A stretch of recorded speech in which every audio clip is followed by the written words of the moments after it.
All right. So I don't do as polished as you do, but so it's another episode of Noteworthy. And if you know how I do things, I just talk to my friends, like people that are successful, people that do things. And so I'll tell the quick story of how I met Taylor. First of all, Taylor is a social media star, whatever else she is, podcast star, all kinds of different stars. And I met her. When did we met? We Probably about met a couple months ago in Nashville. July. It was in July. Yes. I remember I went out for the show for Post Malone, which is why I'm wearing this shirt today, because I'm in honor of Post Yes. Malone. That's how I met Taylor. So the story is I was actually in Nashville. One of my really good friends is Jay Santiago. He's involved with a lot of our projects, Pixa, which is coming up, which we'll talk about in a little bit. And I went out to see Jay, and Jay was up at the pool with his son. It was actually Father's Day weekend. I remember this. I spent the weekend with Jay and his son, went to post show. And I went up to the pool, and Jay was sitting near some very attractive young ladies. And I said, I looked over at him, and Jay's comment to me was, I don't know if he said, they're too hot for us to hit on, or they're too hot for you to hit on.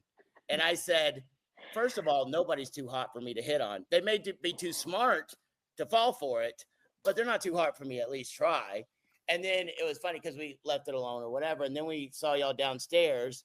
And within 2 minutes, Jay introduced us.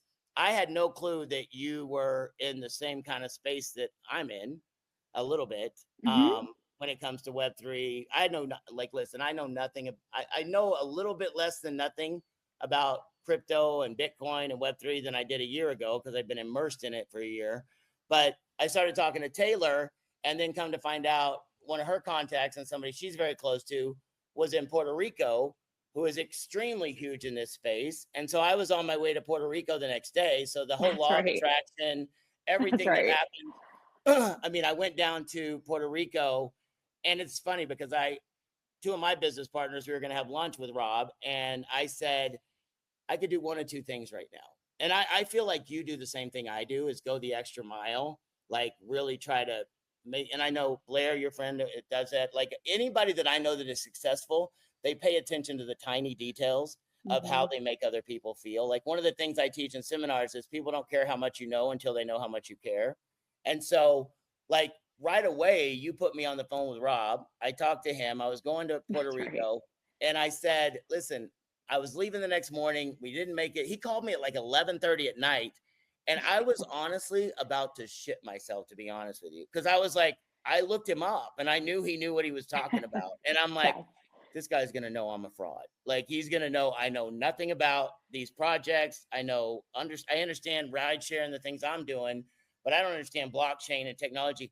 And he started grilling me a little bit, and I'm like, oh, this guy's not going to ever speak to me again. But the time we got done talking, like he and I had a lot in common. He was very personable, and we started joking around and found out, we're the same age. We have the same birthday close. But most people don't get past that, even that little bitty, like that shallowness. And by the end of the time I ever have a conversation like with you and Blair, I swear by the end of that conversation, I knew we were going to do some kind of business together someday. Yes. And now you and I are doing some stuff together. Blair and Yep. I are doing some stuff together. Rob and I are doing some stuff together. We're all doing stuff together. And it was only because of that one time where Jay goes, hey, I need you want to meet these people. Like they're studs, like in business world, like not just pretty, beautiful women. They're amazing business people. And that's how I've always built my career. And so the last thing before I start getting you to tell your story is when I was down there, I had a choice. I had to drop, somebody was going to the airport. And I said, I'll take you to the airport. And then because I wanted to talk to the other guy and get to know him.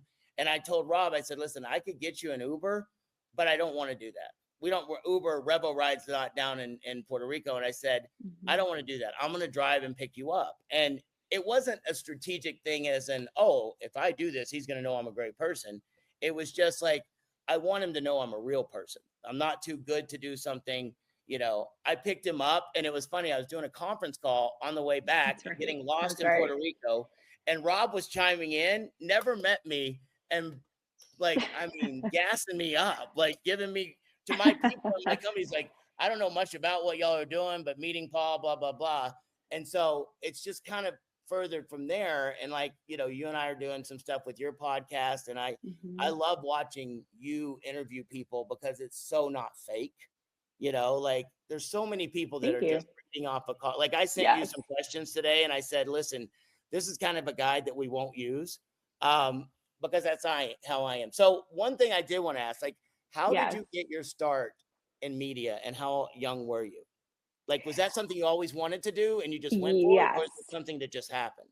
Well, first of all, a couple of things. Thank you for the great intro. And I will say, don't sell yourself short, Paul, because we were talking about the smaller details, and we were trying to peg exactly when we met in July.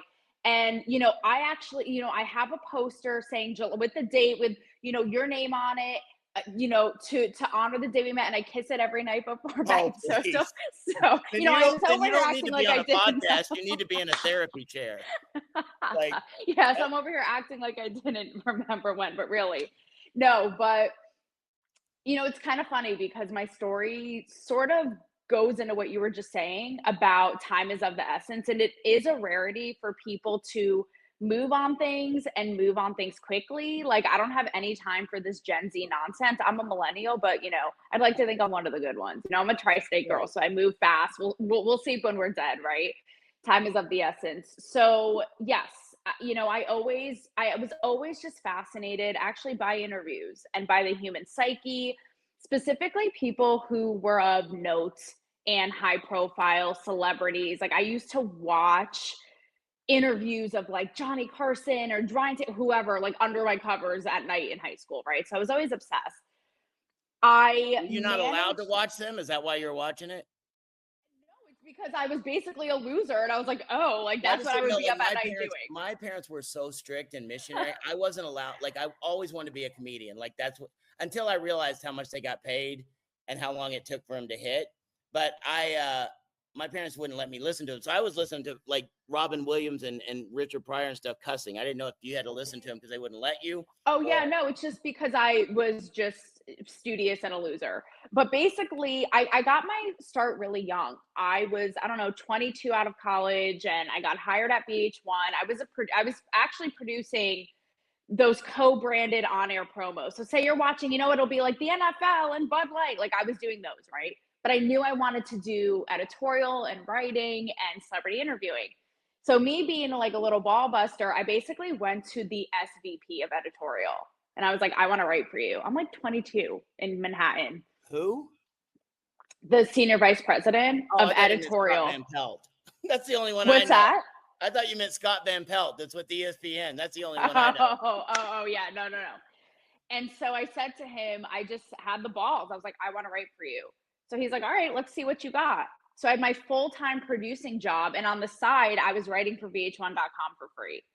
So push comes to shove, he ends up going, into a battle with my current boss. They're like duking it out of who will have me, right?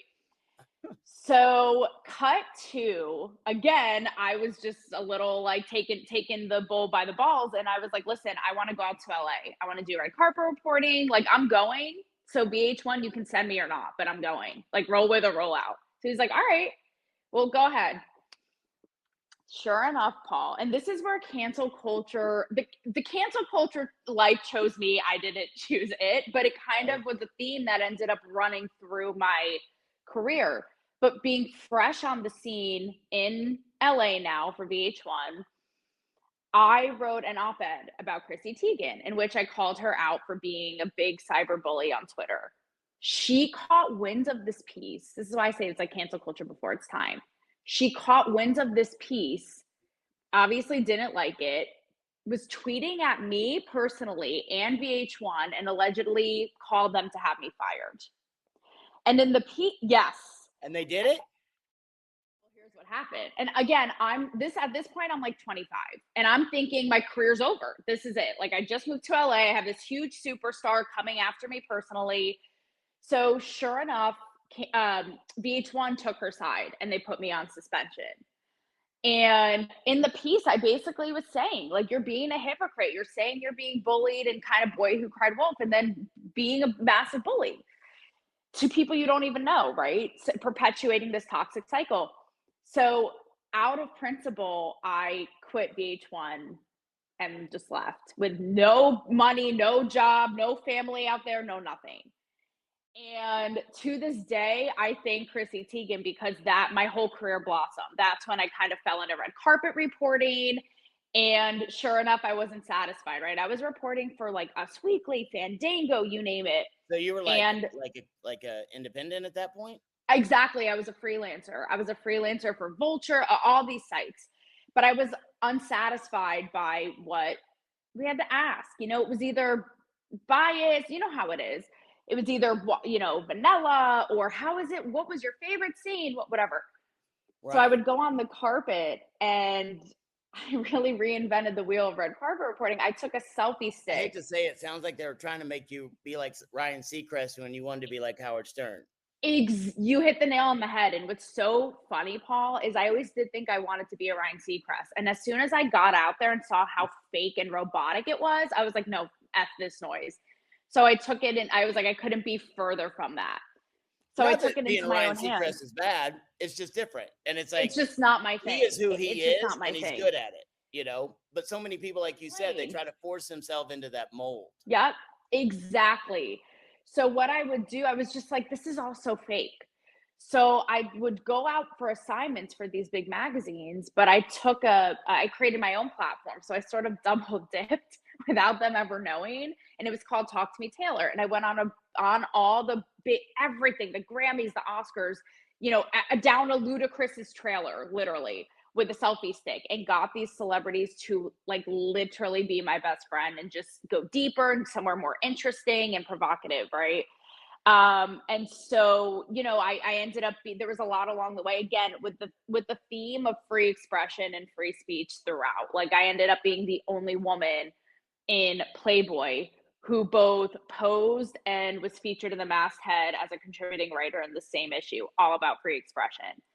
Um, and the crazy sort of like ending to that is a couple years later, after all the Chrissy Teigen stuff, sure enough, it kind of all came 360 full circle, but her bullying scandal came to light. It was this huge Right. national news story. So I wrote an op-ed about it in USA Today, being like, and then I was Well, you featured know on what? NPR. Another thing my mentor taught me is the best revenge is massive success. Like you didn't let that just Exactly. decapitate you. Like a lot of people, like one of the things people ask me what my best attribute is a lot of times, and I can just take a punch. Like I can get knocked down and I can get back Yes. up tomorrow and start over. Like I've lost everything more than once. And like I've had some I've had some big companies and like right now we're in the blockchain space and we're utilizing, networks and voting and outside. And I use something when I talk, I say, listen, how many of you have ever seen somebody mess up a company and you don't have any control? Like when you're saying you didn't have control, they controlled it. And I said, Yes. I've messed up my own companies. Like I went through a divorce and messed up my company, and I've messed up 2 or 3 companies. And so, but I never let it get me down. I That's never. exactly. I feel like, Paul, I don't know about you, but it's almost like, look, we know that these powerful entities, I don't care if it's tech, I don't care if it's media, I don't care if it's government. And I saw this, it could be anything from the algorithms and being shadow banned now to the granular level of editors rejecting my work, changing my narrative, changing whatever it is. And or even down to being on the red carpet and it was so not kosher that the publicist, the event, whoever it is, the studios, they'd be like, well, what is this, right? They want Right. to control what they don't know. And so I feel like when you I mean, it's been time and time and time again, even up until now, as you know, I've now catapulted all of that now into what's my podcast, Talk to Me Taylor, that's 4.5 years old, but it's always something. It's constantly pushing up against that grain, but that's how I know you're doing something right, because it's so unfamiliar that it breaks their brains, It's like I basically. had so many. It's funny. When I do seminars, I tell people, I go, listen, all those cliches that you hear at seminars and in books, I actually believe that shit. Like, it's like if somebody's not talking Yes, about you, that means you ain't doing nothing. Like, exactly. even with what I'm doing now, like I told Tony, my partner, the other day, I go, once again, I'm the black sheep of the family.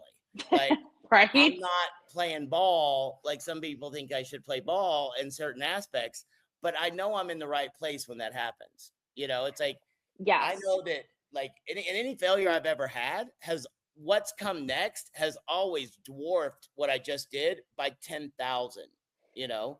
It's so funny you say that because I remember you talk about the first time that we met, and I think that's one of the things I had asked you as such a successful entrepreneur. Is it something that comes naturally to you that it's a learned skill? And also, I think I'd asked you something in the vein of failure and trying to break out of that box, because that's exactly what I, even to this day, I mean, again, what I've just come across time and time again, I mean, I think that I think that's one of the worst things that people do now with kids. And I hate to be that one. Like, I'm 54, but I tell people you're only as old as your date.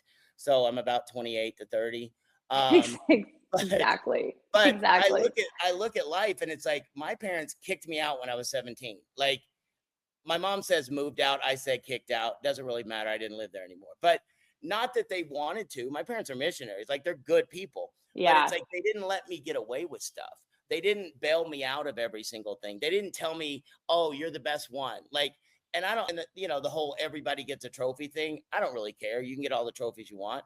But what I do think is messed up is people try to rescue everyone. Like, I don't think there's a sense of letting you fail, of letting you, Yeah. like, and that's why I think when there's not as many entrepreneurs, that's why people like you and me, people like Rob, people like that are willing to take that hit. Like, even Blair, I love Blair. Like, I listen to her tell her stories, Yeah. and Jay, and like, it's funny, Jay, that's Post Malone's manager. When I first met him, I was in, I went through COVID. I almost died. I was listening to him Post so I just made this thing in my head. I was going to meet Post someday. And Uh-huh. so, I mean, I probably should have a restraining order against me, but I don't. Just kidding. But Yes. like, I No. paid money to go backstage and meet him just because it was Yeah. something I wanted to do. And I met Jay, though. And when I started talking to Jay, I was like, listen, tell me how you became who you are. And he starts telling me, I'm like, I started asking questions like, what do you do? And he's like, oh, I'm the road manager. I do this. And I said, so how much does Post get paid on a nightly basis? He said 3 to 5 million. And I said, well, I mean, that's just a round number, probably more or less, whatever. And I said, so you handle all the trucks, you handle all the staff, you handle this, you handle Yeah. that. I started naming everything because I had asked him and walked around. I said, do you realize you run a $3 to $5 million a day business? There's 90% of the CEOs in America probably don't run a business that big. And he goes, I never thought about it like that. And I'm like, that's what I don't think people get is people that should get more credit don't. And people that It's shouldn't so get true. anywhere near credit get way too much. It's But so true.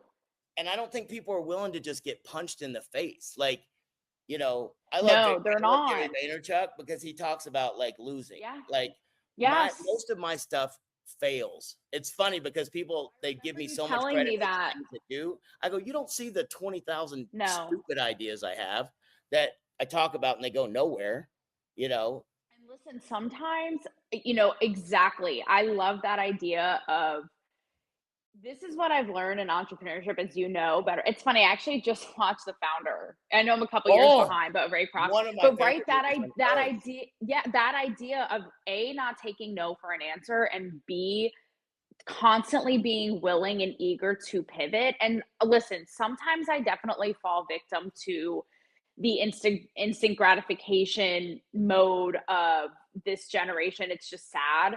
And it's even worse with the one after me with Gen Z. But like that constant sort of shifting, it's funny because you talk about failure, and one of the pivotal moments, not only the Chrissy Teigen, but in freelance media, it's constantly a crap storm. There's layoffs, it's a dying breed, right? So it's a hot mess. Mhm.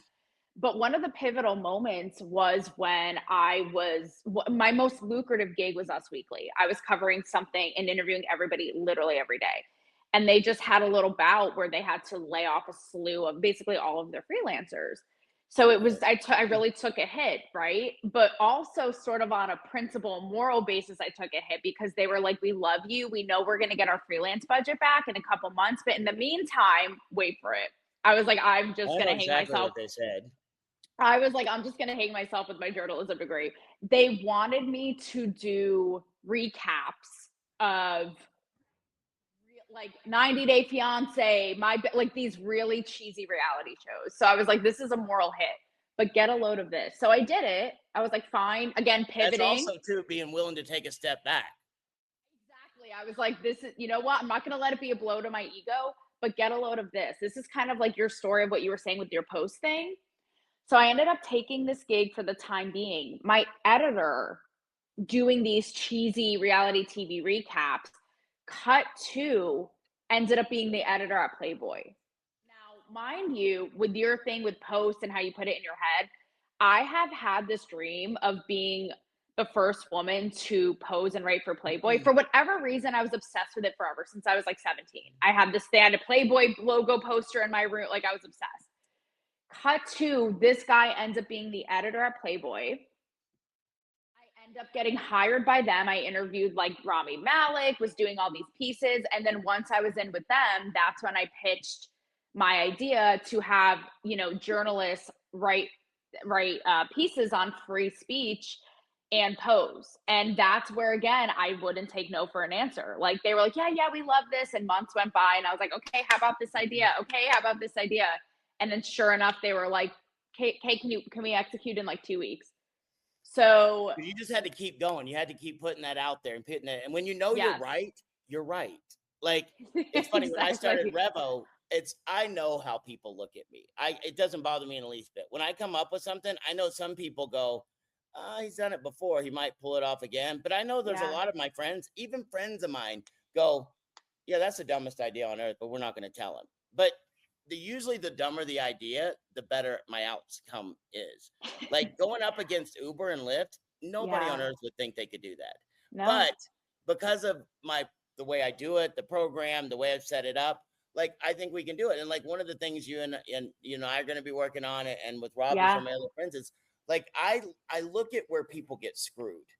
That's what I look at. Like I tell people my philosophy in business is outrun the bear. I don't have to be faster than the bear. I just got to be faster than you. Like that means I just got to be a little bit better than the competition. Not my mentor used to say, listen, people, when you ask them where success, if you had a ball and you put it at the top or the bottom where success is, they would put it at the top. And he goes, no, success is about that much further than average. You just got to be willing to do a little bit more longer and take the bullshit that nobody else will take. And it's like, that's why for the last year, I put $1 million into building this app. I still on a daily basis get yelled at by drivers. I get yelled at by customers. If things aren't perfect, things aren't right, this isn't going blah, blah, blah. And it's like a lot of my staff, they sometimes, and I hit it too. I mean, we're not perfect. I hit every now and then where I just want to jump off a bridge because these people drive me crazy. But I also have been through it enough that I'm like, okay, I failed enough to know what real failure is. Like, I know enough to go, like, I know when I'm really in a bad and it's not going anywhere. But if I'm making a little bit of progress every day, like doing more rides than you did last month, or you having somebody, more people on or more viewers, even if it's 2, who cares? You know, because Paul, you hit a point sometime where it just pops. I was just going to say what's so interesting is I love what you said about when you know you're right. And so sometimes it's dancing that dance and walking that line of I'm so convicted and I see the vision. And again, I will not stop. Like Ray Kroc with the McDonald's. And even I've come across this a lot. I've been at this in some way, shape, or form with my own platform for almost 8 years, 9, you know, coming on a decade now. And it's kind of that balance of having that long-term vision. And as it pertains to what I do too, it's funny you said the Howard Stern thing because I'm more convicted now than ever. And especially as my brand has evolved. And as you know, I believe in it so wholeheartedly and it's so unique because I have never seen a woman do it. Like my whole philosophy is boobs out, brain out, right? And a woman being really kind of like the sexy pinup Pam Anderson and be the intellectual and be, you know, a thought leader. And I've never seen it done. And at the same time, it's like 8, 9 years later, it's like, okay, like what's not working? How is it plateauing? How, you know, so it's like kind of that thing of like, you're so laser focused and in that maybe it's like tunnel vision. And then also going, okay, like when do I need to reevaluate and pivot? Right. I do this thing with like everything in my life is visual. And my mentor used to do a seminar and I'm about to start doing it myself again, where he would do different characters and every character had to do with business principles. Cause it's, you know, we're taught through entertainment, like what you do. And like yesterday, listening to you and Wendy O talk, it was amazing because I'm like, I'm not bored. Like when they started talking about crypto, I mean, you hear some people talk about notoriously it. Boring. I want to kill myself right now.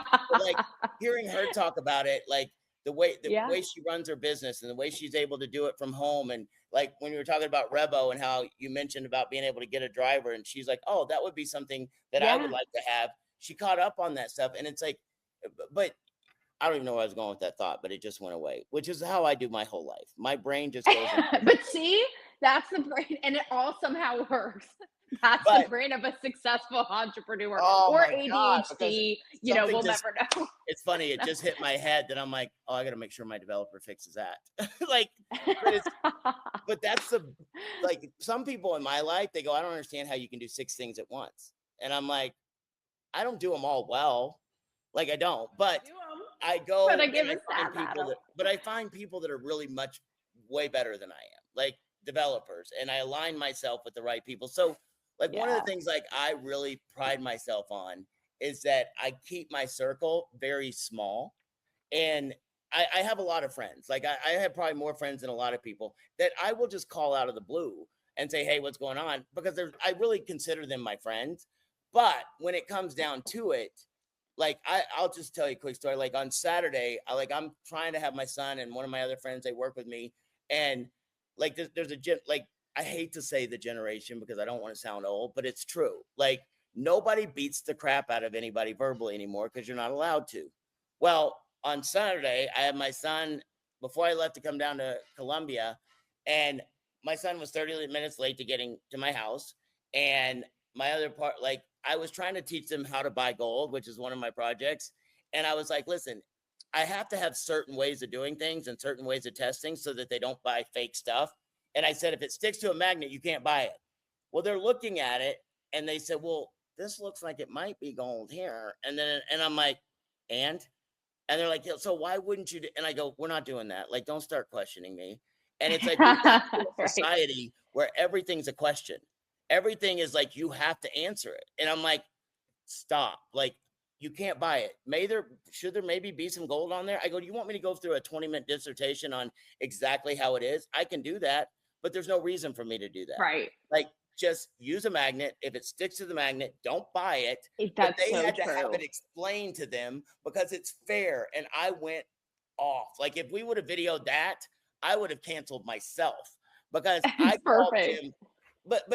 And I told him, I go, my son's like, why are you yelling at me about a stupid ring? And I go, you don't understand. It's not about the ring.